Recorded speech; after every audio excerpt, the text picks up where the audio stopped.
events. I'm Lainey. And I'm Laura Beth. And we are Steel Magnolias. Two sisters who love family, traditions, and all things Southern. We've got plenty of room at our table, so pull up a chair.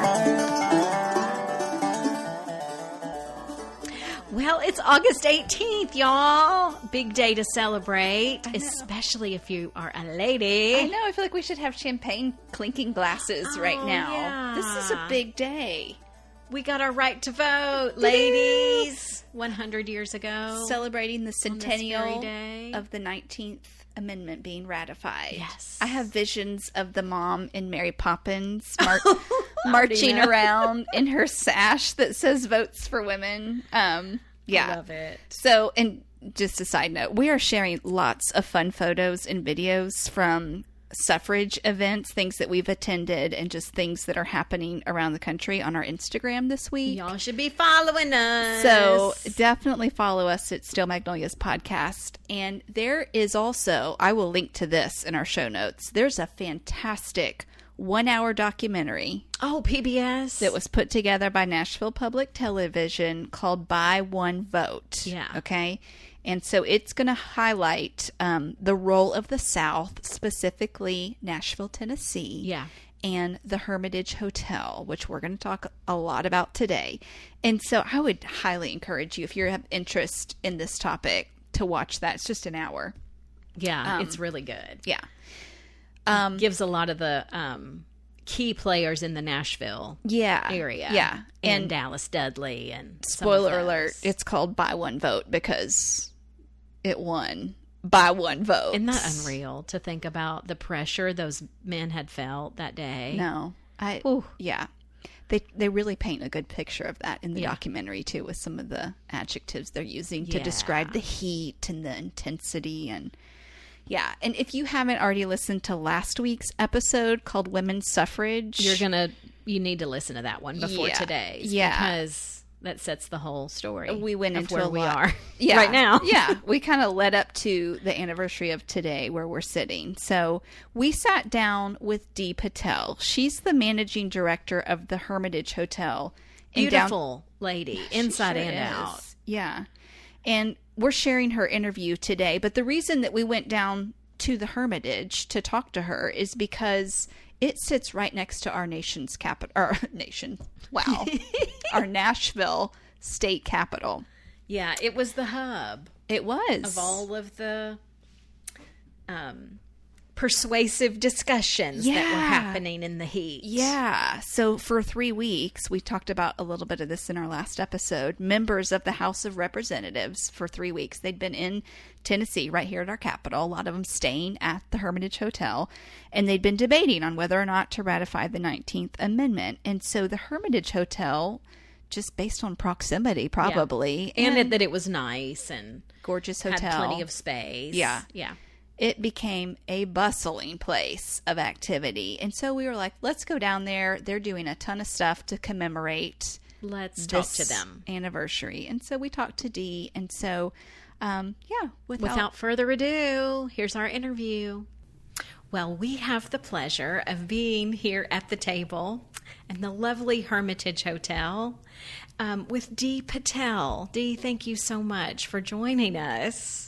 Well, thank you so much for having me. I am incredibly honored and humbled to share our story. Well, it is a fabulous story. And Dee was recently named the managing director here at the hotel and the first female to hold that title in the hotel's 110-year history.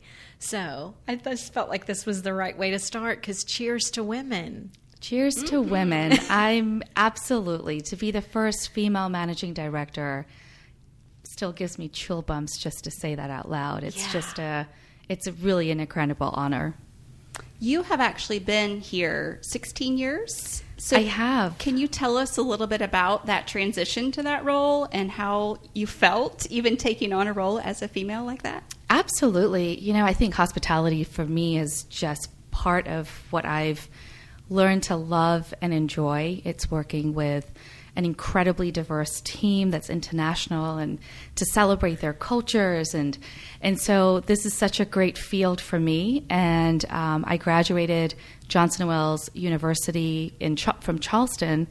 And I remember taking my first job. I was at the Jefferson Hotel in Richmond, Virginia, and was then asked if I would be part of the opening team for the Hermitage Hotel after its 10-month, rigorous, $25 million renovation. Yes. And so I visited Nashville a month before our grand reopening, and ironically just fell in love with the hotel. Yeah. Perhaps not even ironically, just that I fell in love with the hotel.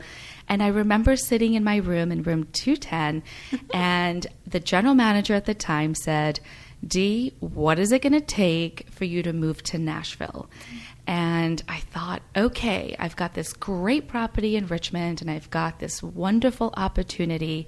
And so I did what I knew best. I took out my line sheet of paper and pros and cons. Pros and cons. And yeah. it just made sense that this was a great opportunity for me to really kickstart the next level of my career. And so I knocked on the general manager's door the next day and I said, okay, hear me out. But I would love for you to give me the opportunity to oversee the housekeeping department instead of the guest services department. And I think he thought I think he looked at me like I had 10 heads. But he agreed, and that really kickstarted my journey here. And I've been here for 16 years in several positions, and it's just every day is different, and I love the adrenaline rush. Mm-hmm. But there's something so special about the Hermitage Hotel. It's not just this luxury 5-star hotel, but it also is this historical, iconic hotel to this beautiful city. It's an institution, and all the different, the stewardship of history and preservation, it all means something to me personally. Yeah. And so it's been a great ride, and I can't wait to kick off this year. So good. Well, let's talk about the reason that we came down here today, right here in the hot days of August in Nashville, Tennessee. There was something really big happening here in Nashville. 100 years ago. Yes, in 1920. And by August of 1920, there were 35 states that had voted to ratify the 19th Amendment, giving women the right to vote. And if you look at a map of the states that remained unratified, nearly all of them were southern states of southern United States. So for 3 weeks, members of the House of Representatives, right here next door at our Capitol, they were debating on whether or not to ratify the 19th Amendment, and rightly so.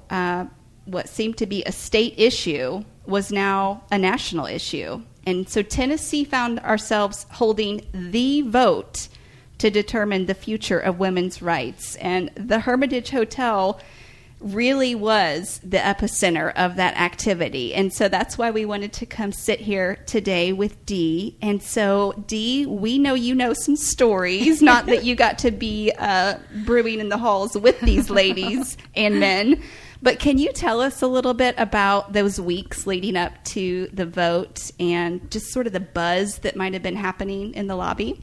Well, I'm so glad you started with that question, because to set this stage, the Hermitage Hotel opened its first doors in 1910. So this was really only 10 years after. And to think that we're sitting here in the very same place, if those walls could talk. Right.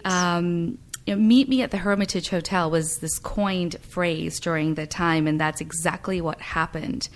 In 1920, when both the pro-suffragist leaders and the anti-suffrage leaders descended upon the Hermitage Hotel to Nashville, along with all the state legislators from throughout the state. And so just painting the picture of those 6 hot summer weeks, it really was the culmination of the entire suffrage movement. All eyes were on the state of Tennessee.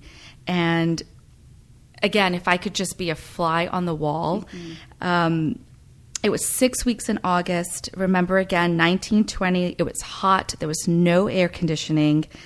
You're wearing these really heavy dresses, there's hats, there's suits. The hotel did not have air conditioning inside the hotel.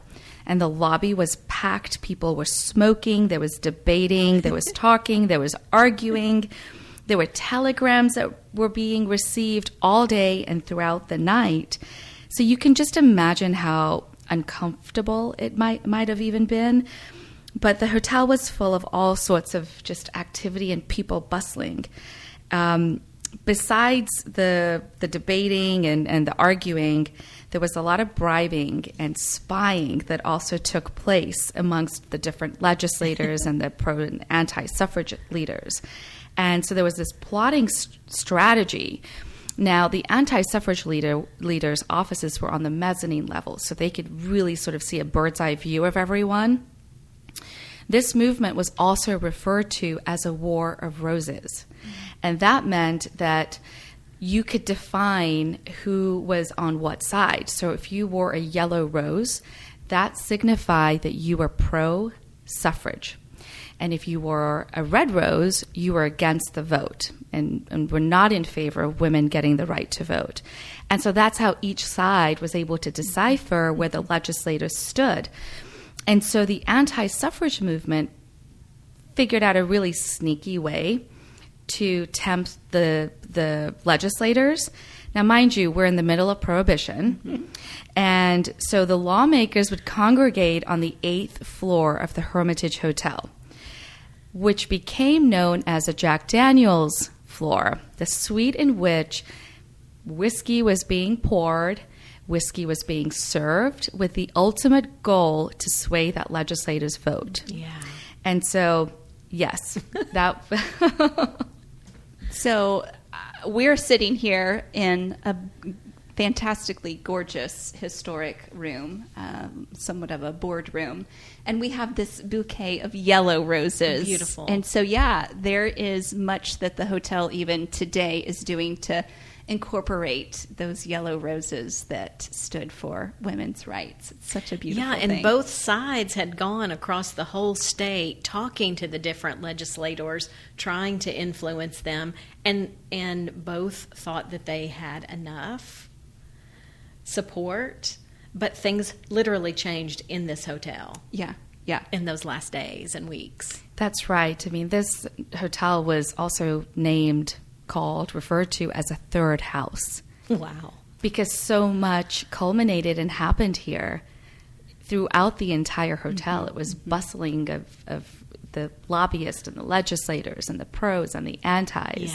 Yeah. Well, I want to talk about a few of the arguments that may have been heard against women having the right to vote. I still kind of can't wrap my mind around living in times when I didn't have a voice at the voting booth.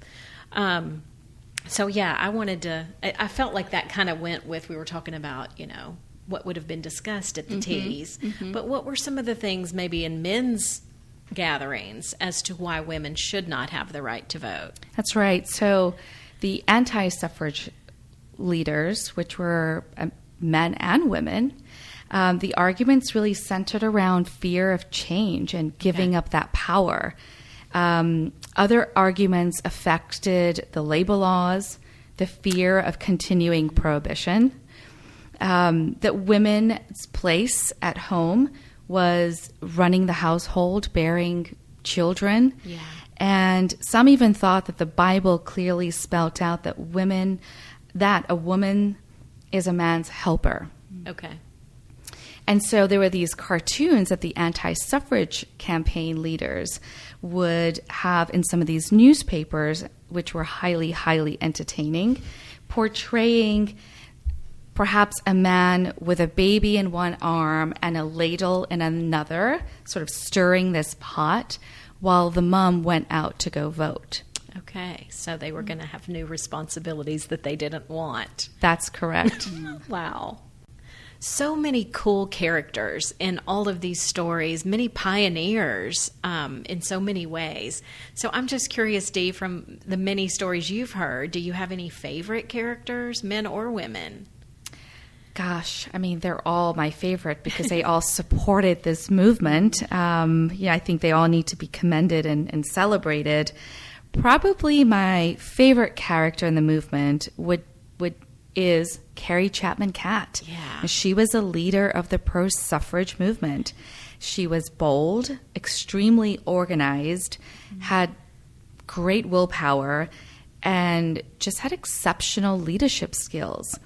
And so this really funny story. One day, Carrie Chapman Catt decided to take a nap this one afternoon.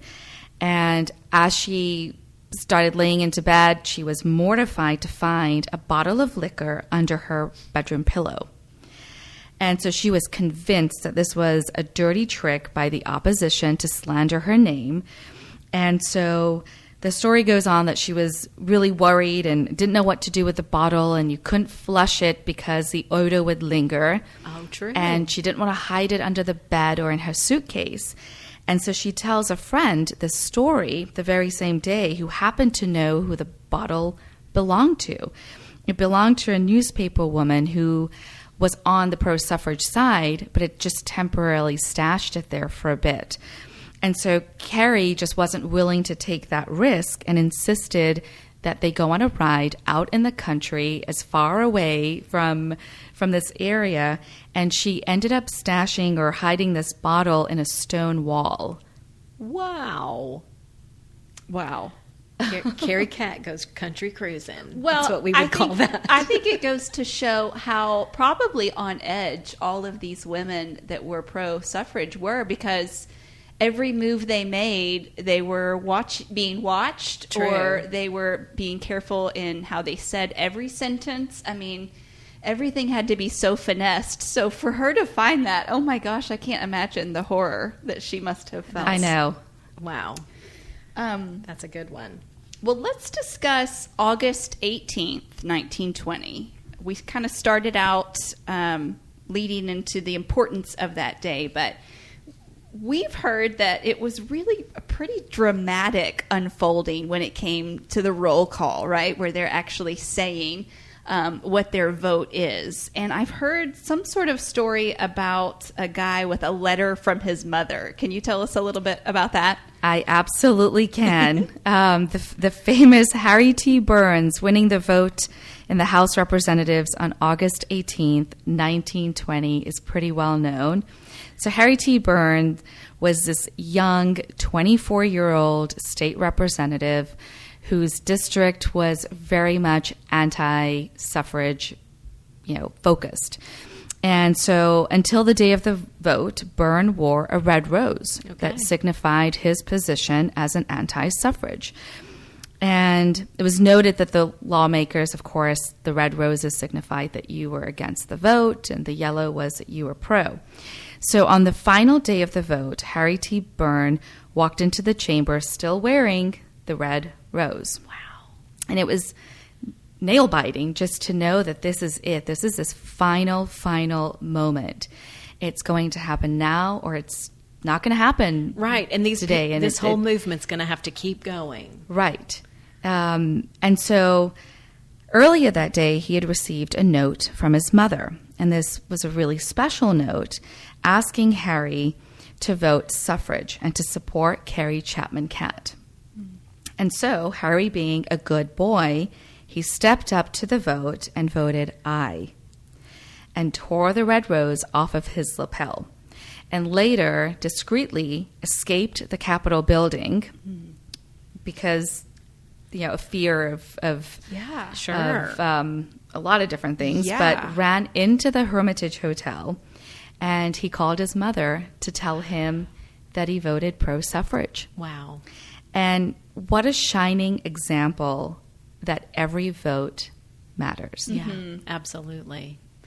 And I have a 2-year-old boy, so what I hear in that story is even when he's 24, that I can still speak things into his life that he can take to heart. That's That right. is so encouraging That's to me. right. That's right. That, and I you love know- that he was 24 because he was the youngest legislator at that point in time. So he was still listening to the advice of his mother. That's right. Well, but how much was on the line? I mean, Right. to be that young and true, to be to have looking that backbone in this this room of, men of maturity and probably people you looked up to. True. To make that switch. Wow. Well, he was smart to listen to his mother. That's right. Yes. Well, that was such a huge day to give women the right to vote, but I just wanted to touch on the fact that for our sisters of color, they did not necessarily get that right on August the 18th, 1920. Can you tell us a little bit about that? I can, yes. And so in 1920, when the vote passed, technically every single citizen, regardless of race and color, was given the right to vote.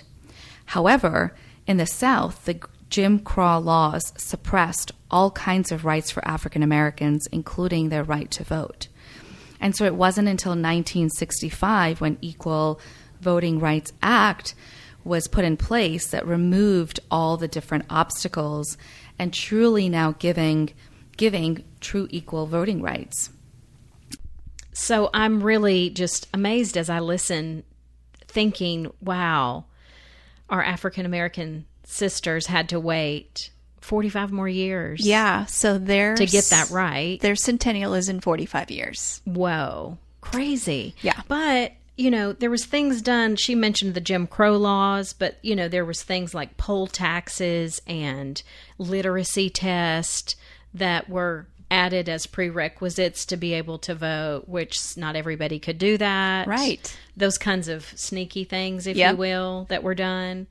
But just even as I was pondering, listening to our interview a second time, what I hear is that we need each other. Men and women, people, black and white, of all color. Yeah. We need each other. We do. And I was even putting myself in the shoes of these women that were going across the state, meeting one-on-one with these legislators. And, when they were all white men. Yep. And when they were listening to the stories of these women, they actually were giving many of them were giving their support. Right. We're going to, I'm going to wear the yellow rose. I hear you out. I'm with you. But then when they come together, and it's mostly women meeting with women and men meeting with men there at the Hermitage Hotel. Right. I know the women were trying to get time with these men, but when you think go about back those to your little gatherings of your circle, and things started changing. A lot of them were wearing red roses then that had said they were going to support women's right to vote. So, and that happens with women too, where we hear somebody's story, and then once we gather with our people that are just like us, our minds change. I just think it's so important that we need to hear each other and hear each other's stories, and we all need each other. Men and women need each other. Yeah. And hanging out with people that are just like us doesn't benefit us always. Doesn't always benefit. It can encourage, but it doesn't always benefit us. Yeah. So that's what I gleaned as I'm listening to the interview of, wow, it's so important that we hear each other. It is. And I would say, just kind of tie a bow on this. It's a huge privilege. We said it in our last episode to vote. And so we're in an election year. Yeah. And if you sometimes avoid the polls because you don't know or you don't like the choices, I would just think back to Susan B. Anthony or some of the other women that we've mentioned and go, could you look at her in her face and say, I didn't know who to vote for, so I just didn't go. I don't know. I have a check in my spirit about that. And so do your homework. Do your homework. And I would just say, seek out the truth as best as you have access to. And based on your convictions. Yeah. And you know what? There has never been a perfect candidate out there. That is the truth, Laura Beth. And so I would just say, give it time. If you don't know initially how you're going to vote, give it time. You don't have to just know right on the spot who you're siding with. Give it time and think about it and pray about it. And the Bible even has a lot to say about ways we can vote. And so just what you have access to, just seek it out. And praying for your leaders regardless of Yeah. if you support or not. So That's good. that's as political as we'll probably get on this podcast, but we're just wanting to encourage everybody to vote. Yeah. So, and what an honor it will be. That's right. I may have another Carrie cocktail just So good. to celebrate So good. again. Okay. Well, what a fun, actually 2-part kind of episode That's this right. has been to share with you guys, and hope you have enjoyed it as well. Oh, Well, peace be with you, Laura Beth. and also with y'all.